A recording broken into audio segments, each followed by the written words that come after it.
ఘనమైనవి నీ కార్యములు నా ఎడల, స్థిరమైనవి నీ ఆలోచనలు నా యేసయ్యా. ఘనమైనవి నీ కార్యములు నా ఎడల, స్థిరమైనవి నీ ఆలోచనలు నా యేసయ్యా.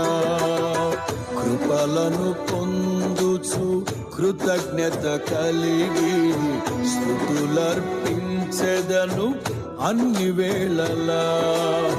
కృపలను పొందుచు కృతజ్ఞత కలిగి స్తుతులర్పించెదను అన్ని వేళలా.